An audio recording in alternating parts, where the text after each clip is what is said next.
everybody.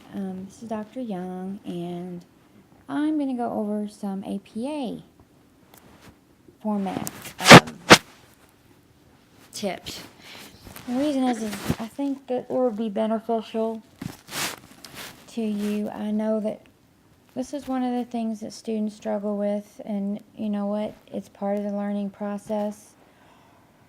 It takes a long time to learn APA, and when you do, they come out with a new manual and change everything. So far, there's not been a new one out for a while. So just when you get comfortable with it, expect it to change again, and then we all have to learn all the new stuff. It's always fun.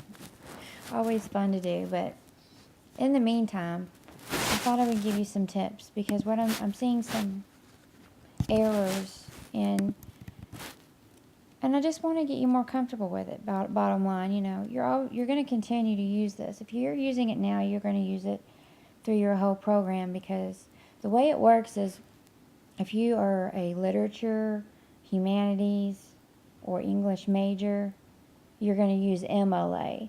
But if you're a business major or a psychology major, sociology major, you would use any kind of business-related field, or the social sciences use APA format. So really it's business and APA. Business and social sciences that use the APA format. So my favorite website for APA is the OWL at Purdue. Now, I will say, I know that some people have APA formatting software. I don't know. I've had students say they use it and still have errors, so I don't really know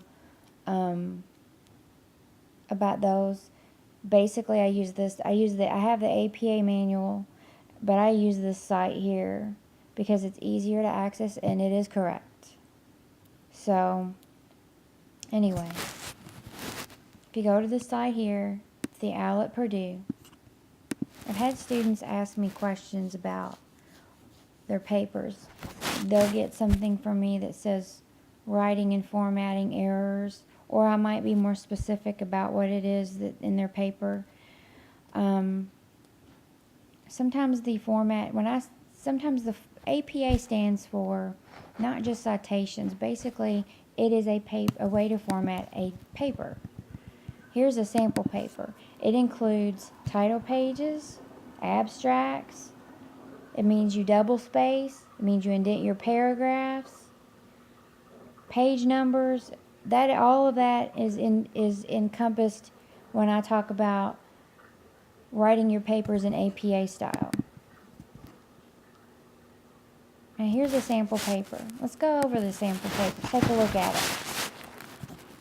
When I ask you to do a paper in APA style, I want you to model it like this paper.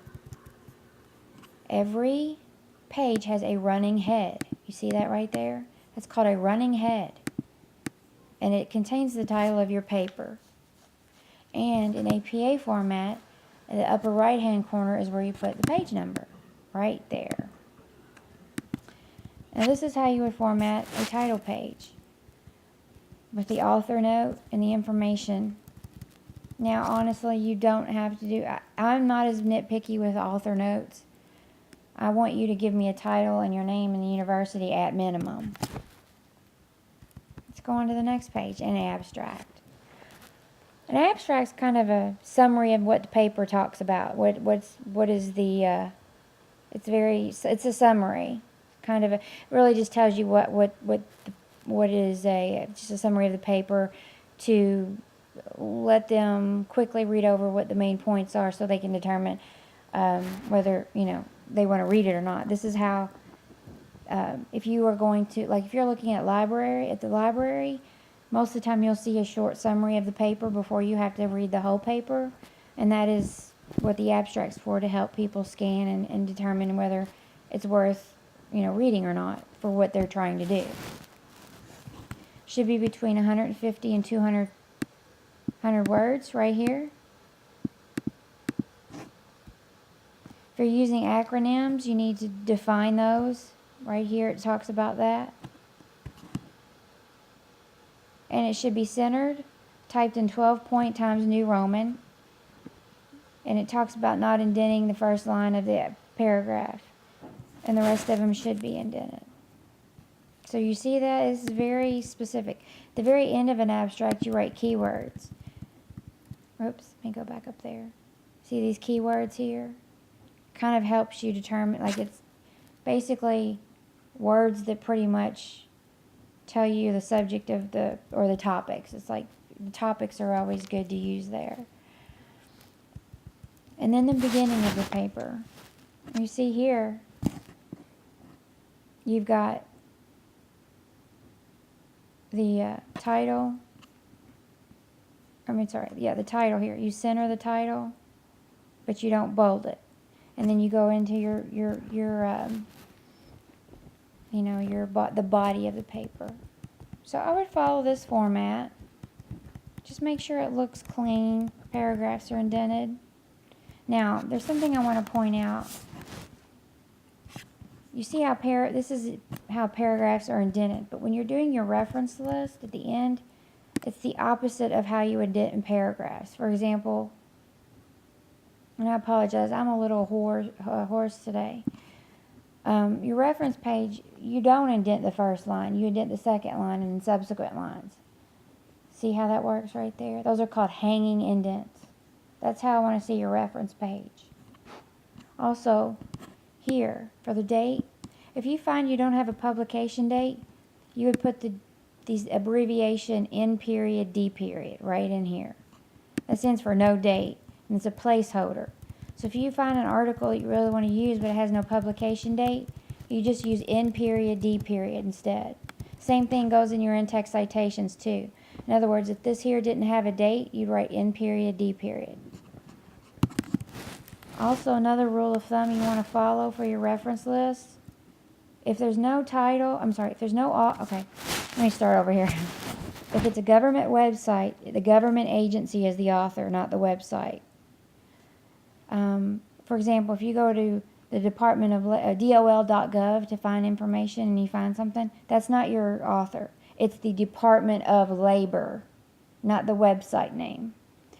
Another thing to point out, let's say you go to a company website, like, I don't know, let's say you're looking for an article about electronics and you go to Sony.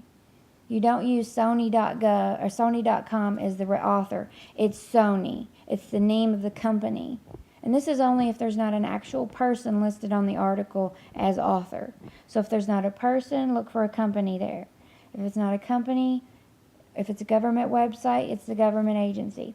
If there's none of the above as the author and you cannot figure out who the author is, there's no company affiliation, it's not a corporate website, it's not government website, then you use the title first, and then the date, and then the website. So there's always an answer. You never start a reference with the date. That's really pretty much the errors that I'm seeing. Otherwise, if you're getting feedback about writing, the most common issues I see are with grammar and commas. And I know that a lot of people use proofreading software, like, their spell check. That's not going to do it. You need to use your eyes. You need to know how to use a comma and punctuation and catch typos. Because the problem with using spell check is that you could be using the wrong word entirely, but if it's spelled right, it would never check it. And that's a very common error that I see. Somebody's using the word there, T-H-E-R-E, and they wanted to use their, the T-H-E-I-R instead. And, that's what I see the most of. Using the wrong words because it doesn't catch it. So make sure that you're using the right words. And that's about it, really. Hopefully, this has helped you out some. If you have any questions or concerns, let me know about your grade in particular. But I just wanted to go over some APA resources. And please, use this as a guide. It's a great resource. And this whole website is a wonderful resource. For example, I'm going to go back here and show you. You can go to the site and look for each type. You can go for their in-text citations. It's also got, for each type of reference, do you need to reference a book? Here's the book section. Do you need to reference a website? Here's the electronic sources. So just go through here and look and see, and really explore this site, because this got me through, my graduate programs, and it's a really great resource. So anyway, like I said, let me know if you have any questions or concerns, and I hope you have a great week. Thanks for listening.